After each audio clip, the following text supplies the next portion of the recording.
dreams. Nice warm tea, we can feel stress-free.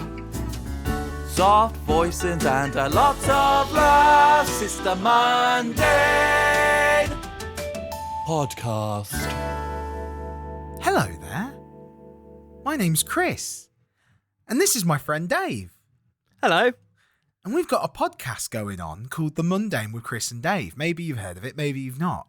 And we just like to talk about mundane things and the kind of secret history and lives of all of those things in a way that hopefully is a bit entertaining to make you blow some air out your nostrils.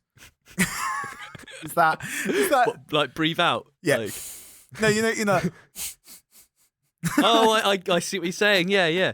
What is that type of laughing called? Like if you read it in a book, because there's all kind of laughter, and I always wonder what they all are. Like guffawing. Guffawing. Yeah, that's yeah, true. That's probably what that's that guffawing. is. So yeah, what's a laughing sight? Like a, I don't know. It's a good test of the pop shields though to keep trying it. It is, isn't it? Yeah. I don't know how many peaks there. I'm sorry if anyone's listening to earphones and have ASMR. It's going to be like deep into that. I suppose we should just get into it, shouldn't we? Yeah, we probably should. I mean, we've already managed to segue. We've not even done the topic yet. No, I haven't done the topic yet. You know what? I've been very excited to bring this topic up for a while. Okay. Obviously, you need to have a guess. Here are your clues. Right. I haven't thought of any before this, so I should have done. It's something that I think you're going to know a lot about and have a lot of stories about. Right. Everyone has. Most people have them. That live in a house. All people in the houses have one. All people that live in houses have one. All people that live in houses have one. Without fail, every single one. And unless they don't sleep. Right.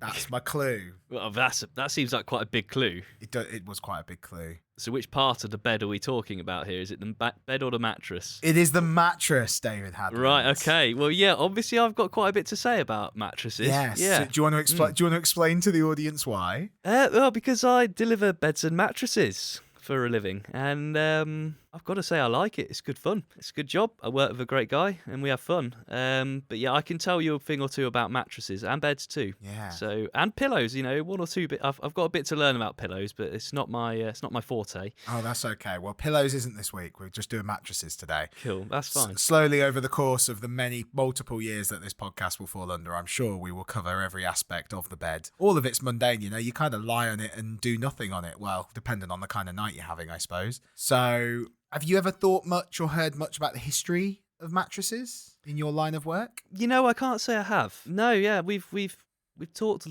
little bit. We've actually talked more about like the history of beds, because we've pulled a few old beds out of people's houses that are antique beds, and the guys at the shop they can tell quite quickly with some beds. In fact, they can with mattresses too. They can look at it and be like, oh yeah, that's a 94 Sienna or whatever. I can't say I know much about the history. So maybe that's something you can teach me about. Wow. And maybe this is something that I've got a couple of articles up. We'll go to the easy one first. That's quite short, which funnily enough is one of those content marketing things from dreams.co.uk.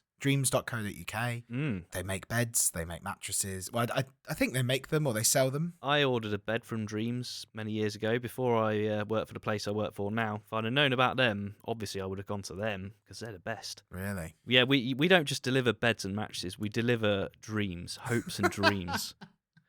Dreams shouldn't be called dreams because that's what we're delivering. The history of mattresses from dreams.co.uk. We use mattresses every day. We rely on them to transport us to a peaceful night's sleep, and they are where dreams take place. Below, we track the history of the much-loved mattress to discover the origins of our nighttime comfort. So, in fact, I've got 3 articles today about mattresses, and I'm going to kind of skim through them just so we can get some nice points up. I've noticed every single one, the opening sentence of each, they always sound stereotypical. So, in fact, let's go across to the next one. So that's just the opening sentence, okay? Yep. This is from FamilyTreeMagazine.com, and it's called History Matters Once Upon a Mattress. Okay, so once again, this is just to hear the opening sentence. Every cliche is there. Okay, here we go. When our ancestors tucked in their children with the wish, sleep tight, don't let the bedbugs bite, they weren't speaking metaphorically. No. No. They weren't, no. No. The tightly woven ropes that held a mattress in place, laced in a lattice pattern, would stretch and sag with use and had to be periodically pulled taut. Bedbugs, of course, were all too common sleeping partners, as they are becoming again. Cast iron and brass bed frames were developed because they proved less hospitable to insects than wood. Brass beds also had the advantage, which some savvy manufacturers advertised, of being easier to disassemble and reassemble for regular debugging of the mattress and linens. They were definitely more of a problem than they are nowadays. They are still a problem, but with more modern mattresses and beds as well, I believe, they're not such a big worry. I think because the materials they use or whatever, or they put stuff on it. It's also interesting, isn't it? It's a bed bug, but really they live in a mattress. Yeah. They live in like the things we have as mattresses. Like if you just lied on the solid oak or the solid metal frame, which would be horribly uncomfortable, there's not really going to be any bugs on there. Maybe ants if you've got like some jam in your pocket and it like crawl up or there. Termites if your bed's getting eaten, but then you've got bigger problems at that point. Exactly. Really. Yeah. So people have been struggling to get a better night's sleep since at least the Neolithic period, when early humans built primitive mattresses of piled leaves, grass or straw topped with animal skins. The ancient Persians slept on the first waterbeds, goat skins filled with water. So it was the first waterbed. So they just sewed a load of goat skins together. Well, because that's what I thought. It said goat skins filled with water. And at first I thought, what, one goat skin? That's not very big.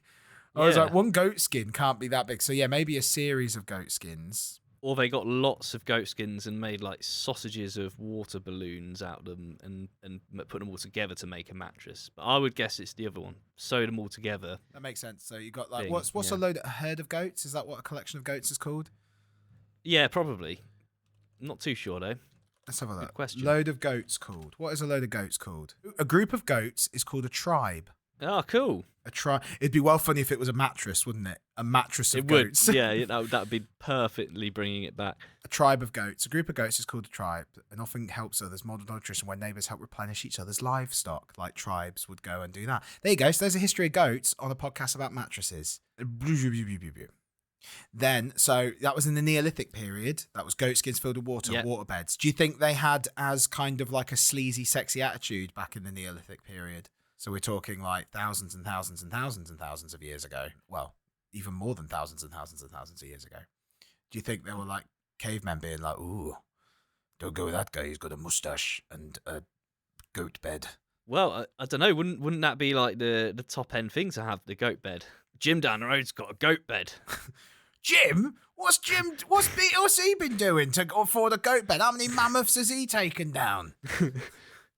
I mean, this is assuming that their language is advanced to the point where they're talking about Jim down the. They've got roads. They've got a gym. They've got a gym. They've got a gym.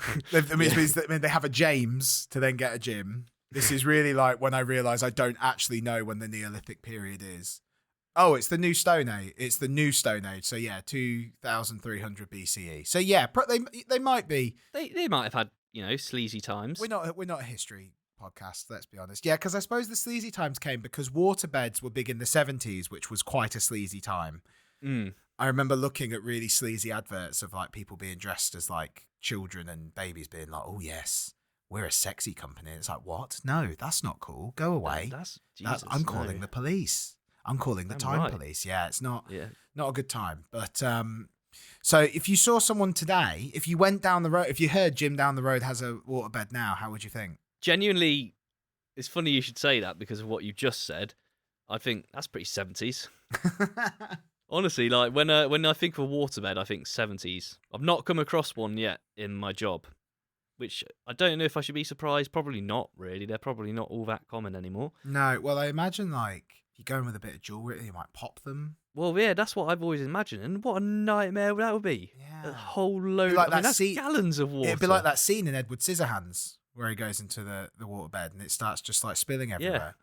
Catastrophe. Yeah, so that was the ancient Persians that slept on waterbeds, not the Neolithic period. Ancient Persians slept on waterbeds. Okay, yeah, that's kind of feels like it makes more sense. I don't know why. Were they later? Yeah, they were later, Persians' times. And then the Egyptian pharaohs enjoyed the luxury of pallets raised off the ground. Tutankhamun was tucked in on a bed of gold and ebony, while their subjects settled for a heap of palm boughs in the corner of the house. So that was already, like kind of, so, you always a throne. You imagine a throne, that's like a chair that, we should do a history of thrones. A throne is like a chair that's higher up than people to show like, oh yes, I am bigger than you, yes. While, and even in beds, they were like, no, my bed is higher than you because I'm bigger than you. That's how I sleep. Yeah. My name is Tutankhamun. Hello. That's how they all speak. He was like a teenager, wasn't he? So it was like, hi. My voice says, hi, I'm Tutankhamun. If he had the best back then, I suppose the modern day equivalent. Well, maybe we wouldn't even sell the modern day equivalent of what he had because it'd be. But if it was in our shop, it would be a Hilary Devey. Oh, okay. So describe that to me, Dave. What's that? The top? Is that the top of the line? That is the top. Yeah, top of the line ones we do. They're the most expensive. They're several £1,000s per mattress. Wow. I think most of them are pillow tops. I think they do ones that aren't pillow tops. So a pillow top mattress is like a mattress, and then you've got another smaller kind of like thin pillow top attached to the mattress. Oh, okay. And it's very, very comfy indeed. It's like being cuddled. Is it detachable? I'm not sure that they are, to be honest. So it's like a built-in mattress topper. Yeah, kind of. I think it's part of the mattress, but maybe to do with the fact that it's outside of it makes it better. I don't know. They are heavy, really, really heavy. Especially the 6-foot ones. Oh yeah, are they particularly bendy? There's not a lot of bend in them. We have had to bend them around some pretty tight cottage staircases, and it's hard work, very hard work. How many have you delivered in your? I feel like I'm really. How many in your experience? How many people have you delivered those ultra high luxury beds to? Oh, probably more than you'd imagine. I'd imagine that we've done at least 20 in 6 months. And what kind of homes do these go into? This is like a real interview now. I live on the south in Sussex, right? So there's quite a lot of nice places in Sussex. So, yeah. So is it often cottages? Yeah, nice little cottages or full-on mansions. We actually delivered a mattress. We didn't get to meet him, unfortunately, but we delivered a mattress to Keith Richards' house. Ooh. Yeah. And he ordered one of them? No. Oh. I don't even know if I should say what he ordered. You have to now. Customer confidentiality and all. It probably wasn't for him. I hope it wasn't for him, right? I'll tell you the story anyway, right? It's because it's probably not that good, but to me it's good, and it's probably good to you, and you can edit it out if you like, or in case it's like, I don't know, breaches customer confidentiality for mattresses, right? It was like the cheapest one we do. It's called an Uno Bounce. And like Pat, right, who I work with, delivered mattresses with, and the beds. He's a massive, massive Rolling Stones fan. They're his favourite band ever. He loves them, absolutely loves them. When the guys were like, "Oh, you're delivering to Keith Richards' house," he was like, "No," like. But he kind of knew they were telling the truth because he heard that he does live locally. But we were like, yeah, he probably won't be there, and he wasn't there. But then he looks at the invoice to see, he's like, oh, so what's he getting? And he looks at the invoice and he looks up at Dan or Dom or whoever it was, and he's like, you sold Keith Richards an Uno Bounce. What's an Uno Bounce? What's wrong with? Is it just the cheapest? It's fine. Like I've had a go on it, in the shop. They're quite comfy. They're just the cheapest mattress, and you just like, I don't know, if you recommended a mattress to Keith Richards, you probably wouldn't recommend him an Uno Bounce. No. But does Keith Richards ever strike you as someone who would come in and go, so tell me what kind of mattress situation should I go for? Well, I mean, this is very hypothetical because obviously someone would come in for him probably. Yeah. But like, let's say Keith Richards comes into the shop. What are you saying? What do I think he would go for? What would you say? So he comes in, he's like, I like rocking, I like sleeping. A bed's good for 3 things. I'm not going to tell you what they are. And he's like, what should I get? Well, I mean, I suppose you'd have to. I mean, everybody's got different preferences for what kind of mattress they prefer, Chris. Chris? Who's Chris? Sorry to be boring. Who's Chris? Who's this Chris? I'm Keith. Sorry, Keith. Sorry. Oh wait, no, I'm not. Are you mocking me? No, I'm me. I'm Dave. Right. Right, Keith. Let me tell you something. Right. All right. I haven't got my new mattress yet because I'm not so wealthy like you probably are. I don't want to make assumptions, but I can tell you the mattress that me and my good lady are going to buy right? And it is a Natural Seasons 1500, not the 1800. We could go for that, but I think I actually prefer the 1500. It's cheaper. What's the 1500? What's that number mean? It's got 1500 springs inside it, my good sir. Ah, this inspires me to write a song. How does it go? Give me a hint, Keith. It goes 1 spring, 2 spring, 3 spring, 4, 5 spring, 6 spring, 7 spring more. And all the way up to 1500. All the way up to 1500. It's a prog song. Right, well, good luck with that. So tell me, if I get this mattress with the 1800. Oh, you want the 1800? I want the 1800. Right. More springs. More It's double-sided as well. Right, so you can flip it over. It's got a summer side and a winter side. But tell me, Dave, if I order that, can I paint it black? That's all I was waiting for so long to make that joke. That was the only joke that was in my head. All right, so Dave, Yeah. wait, what's this one over there? Is that a Uno bounce? Uno bounce. Yes, an Uno bounce, Keith. Yeah. Uno's my favourite card game in the world. And bouncing. I love trampolines. Is it like a trampoline? Is that one of the 3 things you like to do on your bed, Keith? one of the 3 things? Is it combining my 2 favourite things, the card game Uno and trampolines?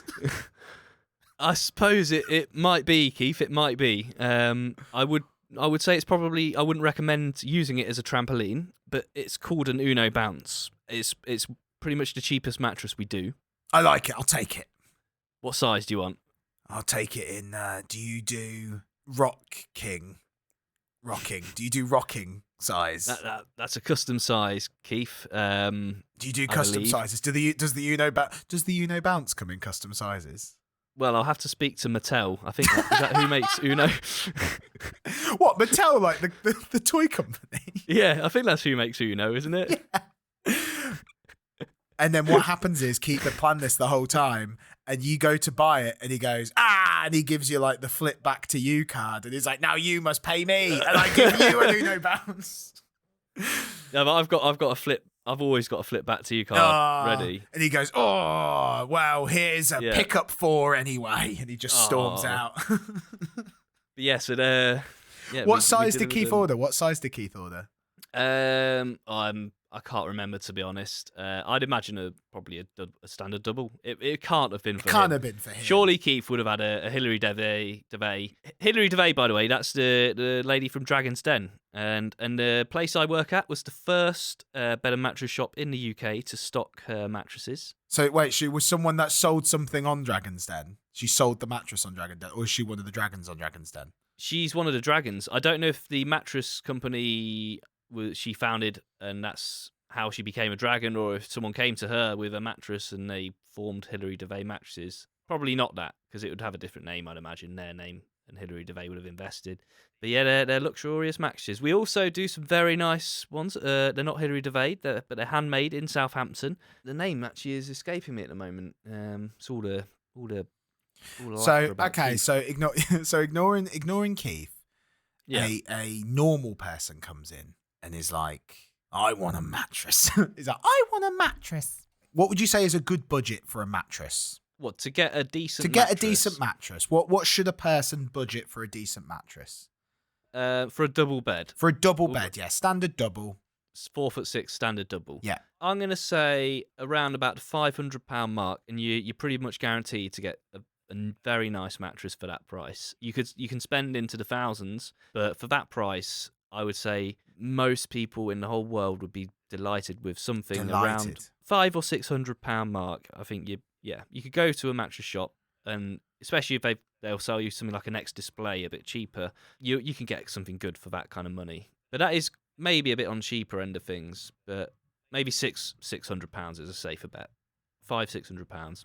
Okay. Yeah. So, and they do say, don't they, that like you should spend money on shoes, mattress, and a shower head, because those are things that you spend a long time under per day and throughout your life. Yeah, people they'll fork out loads of money, thousands on their sofa, and maybe they spend a third of their life on their sofa, but you do spend a third of your life in bed. Yeah, I was going to say, you definitely spend longer in your bed than you do on your sofa, especially if you work. Yeah, but many people are hesitant to invest in their bed. They want to spend on their sofa and their TV, but not their bed. And it changes your life, a good bed and a good mattress. Yeah. That is the mundane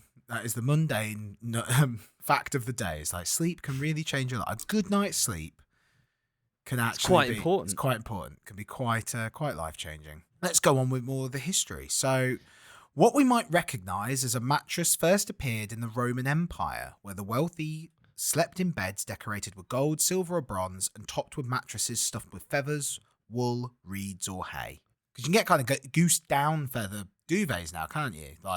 And pillows. Yeah. I have a down duvet because I asked for Christmas one year. I was like, I want the fanciest duvet. And it was genuinely life-changing. Like, ignoring the tog. I don't really get the tog.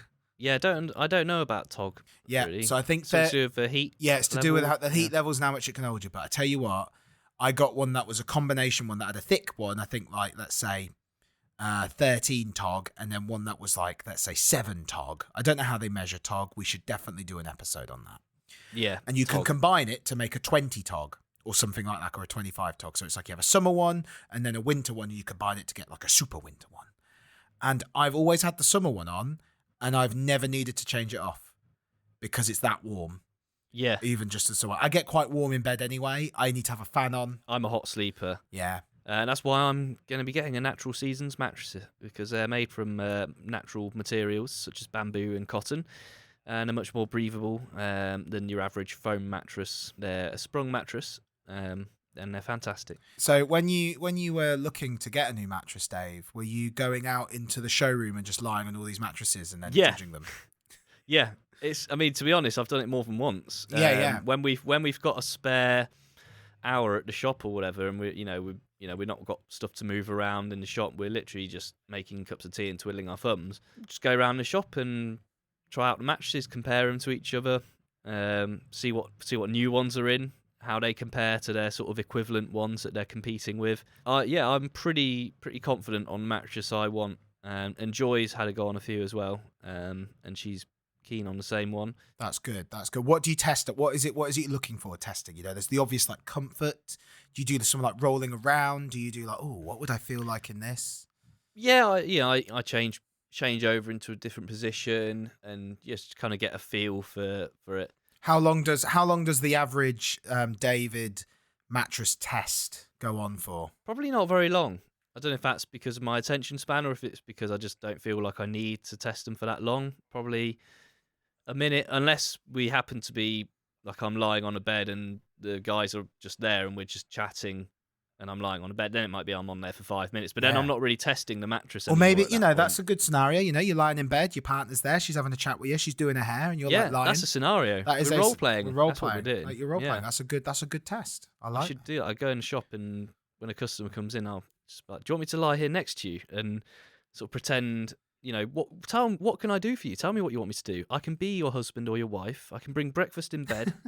And obviously it's not real, but I can bring something that weighs about the same as breakfast in bed. Oh, okay, yeah. And then sit down with you, and you can see how comfortable that would be. Maybe I should offer that. That is what you should do. You should have a kid's tray with the toy things and stick them all on so you can pretend. So Keith Richards is there and he's like, right, what happens when they walk when Cynthia, I don't know, his wife or anyone that he's with, what if Cynthia goes to bring me breakfast in bed? And he's lying down on the Uno bounce, and he's like, "Right, feed me, Dave." Would you do that? What would you grab? What could you grab in the warehouse? Oh, does he actually want? He's sitting there and he's looking at you like, "Feed me, Dave." And he's hungry. Oh, I'd have to run over to the garage quickly. We don't usually have much in the shop. I could make him a tea or a coffee. But I'll probably have to run over to the garage. Tea or coffee is a good test because, does the bed wobble a lot? That could increase risk of spillage. That's true. Yeah. There's a lot in this. So, what is your opinion and stance on mattress protectors? If you're going to buy a new mattress, especially if your new mattress is going to cost even £500 plus. Yeah. But to be honest, even if it costs maybe £300, you should definitely get a protector, and ideally a waterproof but breathable one, because they're not like bits of plastic like you imagine on a kid's bed for when they wee the bed. It's not like that anymore. The material's breathable. They feel just like cotton or something like that. And we've got one in the shop. Have I mentioned it on the podcast before? I might have done, because it blows my mind a little bit, because it's just a cup of water with this material elastic banded over the top of that cup of water, and you just turn the cup upside down and you're like, it's just going to go straight through that material. And it doesn't. It's like, the material's made of plastic or something, but it's breathable and watertight. Wow. So I think they're about 40 quid for a protector, but 40 quid to make your 500, 600, 1,000, whatever pound mattress last much longer. We recommend them to every single customer we deliver a mattress to, I think, basically. Yeah, but then Keith's like, I don't care. I'm just going, the Uno Bounce is proper cheap. I'll just buy 10. And you can... Okay, Keith. Yeah, I mean, you're not wrong, but it's not very eco-friendly, is it? It's not going to help the planet very much if you keep not recycling those mattresses. We do get them recycled as much as possible, old mattresses, but there's limits to how much of it can be recycled. I'm going to build a mattress fort, Dave, of stained mattresses. Yeah, well, what are they stained with? The second of my favourite things I like to do in bed. Drink a cherry-aid. All right, so stained with cherry-aid. Stained with the finest cherry-aid. I mean, I've picked up mattresses stained with worse things, Keith. So, have you really? What's been the grimmest mattress? Well, I mean, it's obvious, isn't it? Really, I like suppose. the things you're going to see on a mattress. Do you see? Is it common? Bodily fluids. Is it common to see a lot of bodily fluids on a mattress? Well, obviously, there's what you don't see, because like most of the time they've got a sheet on it or whatever. But we've seen plenty of blood stains. Obviously, sweat all the time. Like 99% of mattresses we pick up are like yellowy because they've been sweated on, and they've got the circle patches where you can see where they've slept. That's pretty normal. It's when they're still like a little bit damp, and you're like, ooh. No, that's okay. So, I quite like this next sentence. This is still from FamilyTreeMagazine.com. Not much progress was made in mattress technology between the fall of the Roman Empire and the rise of the Renaissance. Which, to be honest, is just quite a beautiful sentence in a way. It's a long period of time. We did get the word mattress thanks to the Crusades, who brought back the Arabic idea of sleeping on cushions thrown on the floor, along with the word matra, meaning mat cushion, derived from tarha, meaning to throw. So there you go. Mat cushion, mattress. But sleepers in the 16th and 17th centuries were still tossing and turning atop mattresses stuffed with straw, cotton, wool, cotton and wool, horsehair or coconut fibre. By then, mattresses were more commonly placed on timber or rope or a leather frame, and they began to be covered in finer materials such as linen, and the bed was most likely the most valuable thing a family owned. A canopied bed in Elizabethan England might cost half a schoolmaster's annual salary. The family's finest bed was often reserved for visitors and kept downstairs where it could be shown off. Author Bill Bryson speculates that is why Shakespeare famously willed his second best bed to his wife Anne. This would have been their Marshall bed, and therefore the one with the most tender associations. Ooh. Can you imagine a time where it's like, right, I've spent a lot of money on this bed, I'm going to put it in the living room for everyone to see. It's interesting, isn't it, the world before televisions and radios and other parts, where it's like, right, what's going to be the focal point of the house? The bed. Yeah. Why shouldn't it be the focal point? I mean, I've got to say, I've seen some really nice beds in my time, and I admire them. What is the best kind of bed you've ever seen? Well, the prettiest bed I've seen in my job. This is old French bed, antique, probably from the 17 or 1800s. It was wooden, kind of a light blue colour with these beautiful panels, beautifully carved wood. They had a custom-sized mattress for that bed because it's not a standard size. It was a lovely, lovely bed. Other than that, really, I've delivered to plenty of really big beds. On my first day on the job, I delivered, I think it was a 7-foot mattress. So you got double, which is 4'6", king size, which is 5 foot, super king size, which is 6 foot, and then this was a 7-foot mattress, which I don't think has a name or whatever. And yeah, on my first day on the job, I think it was, I delivered one of those. Still haven't done another mattress that size. So that was quite a nice bed, obviously, just for the sheer size of the thing. Yeah. It looked like sort of the bed you see on like a film, whereas it wasn't a heart shape, but you could imagine that there's sort of things that a heart shaped bed might probably happen on that bed. So I imagine like transporting something like that, because the one thing that I always appreciate when I help people move house, because I have a van, I help quite a few people move house, and one of the things I've always appreciated is mattresses, because as awkward as they are, they normally have handles on the side, and they are very bendy. So like they're a bit more malleable than like a wardrobe. I can't tell you what, Chris. I haven't contributed some of the interesting facts about mattresses so far in this podcast that I could have done.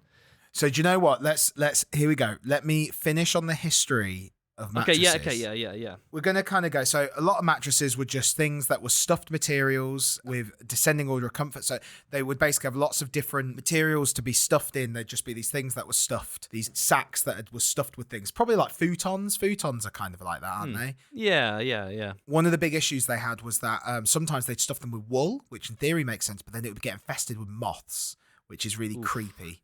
I can imagine feeling like that. And some families hung cow dung from bedposts in belief that the smell would repel moths and also repel absolutely everyone else. So imagine. Yeah. Like imagine, hey baby, come back to my bed. What's that smell? That's the smell of no more moths. Yeah, but you won't get him any moths in my bed, baby. But moths were the least of our ancestors' bedtime worries. In addition to bed bugs, fleas, mice, and rats were regular nocturnal visitors. Some people took all their shoes to bed with them at night to throw if rats came too close. We got it good, really, in most of us in the Western world here. So, what year do you think the first inner springed mattress was invented? Okay, I'm going to say 1903. No, you're just wrong on that. Sorry. So it was 1871.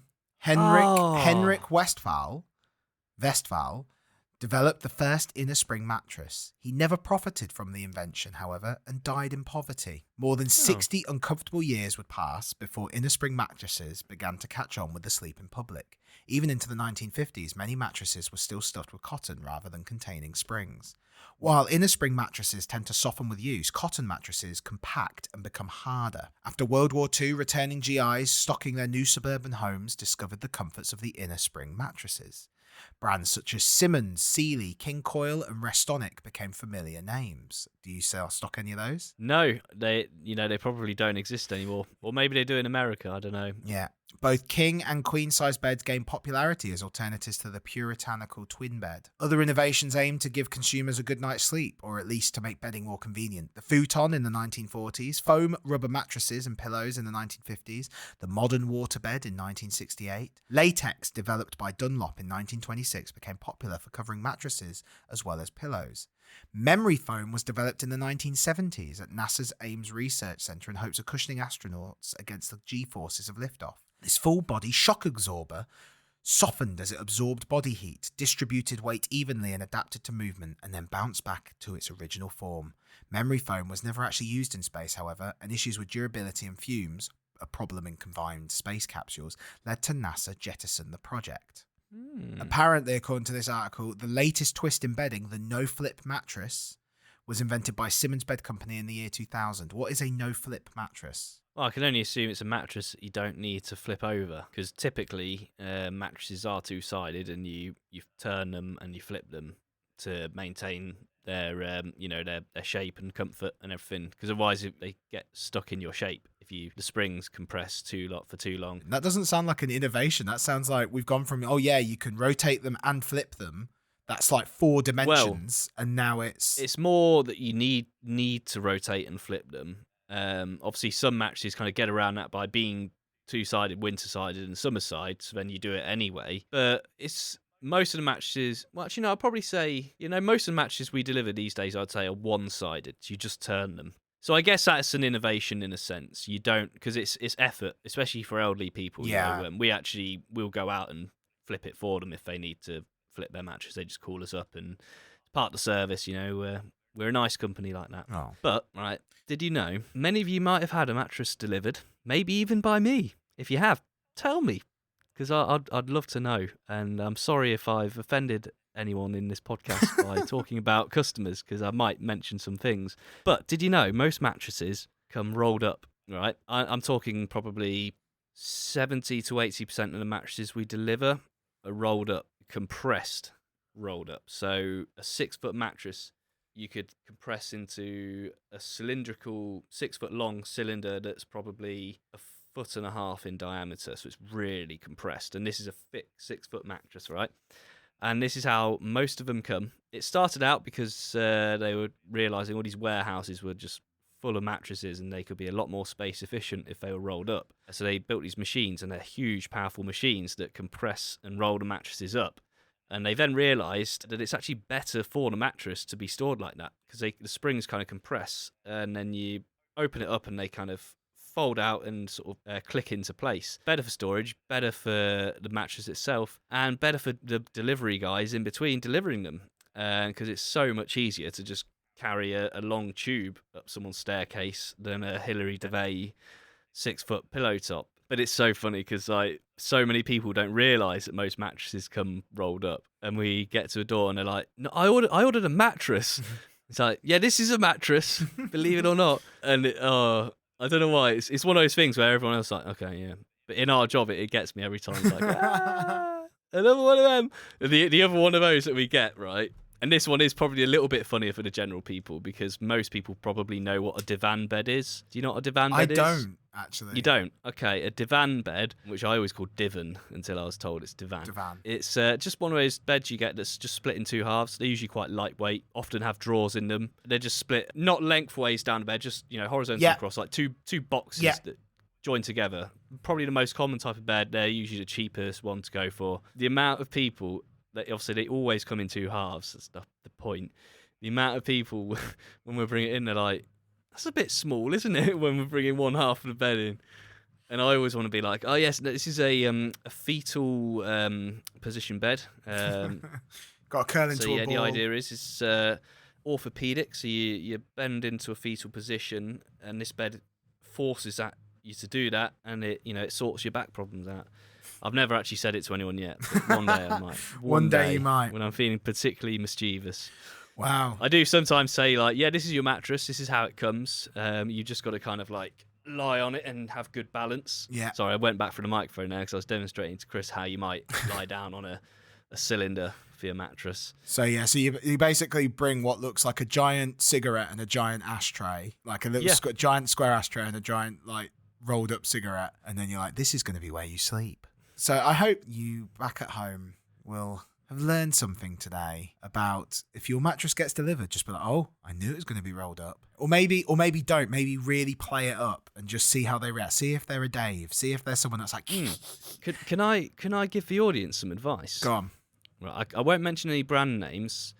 I know I mentioned Hilary Devey earlier, but other than that, I've been careful not to mention brands. And the Uno bounce. Oh, Uno bounce. Yeah, but that's just too funny not to mention. Shout out to Uno or Mattel. I don't think they're made by Mattel, but shout out to both of you. Holler at us. No, but my advice is this. There are companies that advertise their mattresses a lot on Facebook. You may or may not have seen them. And they're pretty good mattresses, but they're a lot cheaper to make than they are to sell them. And I've been told this by people who know their stuff about mattresses, that I would tend to avoid them because you'll get more for your money or spend less and get the same by not going for these social media advertised mattresses. Oh, there we go. So that's my little tidbit of advice. If you've already bought one of these, don't worry, because they are good mattresses, from what I'm told, but you may not have got the best value for money that you could have done. So it's funny you say that. So we've kind of started off looking for advertisers and then literally have gone after the exact opposite. Gone like, but the most common advertisers that definitely have advertised on podcasts and other things before, yeah, don't go for those ones. So there you go. Therefore, when ads do come, and they might not come, and probably not, but if they do, it will be as gentle or as easy as possible. If they do, it will be for something that we believe in here at Mundane Industries. Yeah, absolutely. If we're going to have it on our podcast, we've got to endorse it. Exactly. Okay. I suppose that brings us... We will endorse a lot of things, though, just putting it out there. Like, we're not too fussy. So don't be afraid to write in. So yeah, I think that brings us to the end, Dave. Is there anything else you want to send out before you go? I feel like you should have the floor for a final.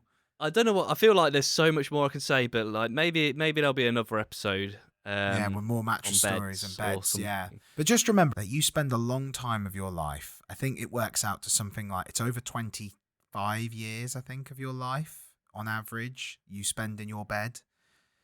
So maybe think about investing in that, because sleep is really important. And the thing that I can definitely say is when I prioritize sleep in my life, it does help a lot of other things slide into place. Absolutely, yeah. It's not an investment in a bed and a mattress. It's an investment in yourself. It is. And invest in yourself, and invest in not just in you being conscious, invest into you being unconscious. Unconscious, yeah. Invest in your unconscious time as well. And maybe, just maybe, I hope tonight you have some really pleasant dreams. Yeah. Sleep well, everybody. Sleep well, everybody. If it's the morning, then good morning. When you finish work and sleep had well. your dinner. Yeah, don't sleep if you're listening to this in the car. If you're listening to this in the car driving it, don't sleep well now. Awake. Stay awake now. Pull over, put the seat down, have a nap.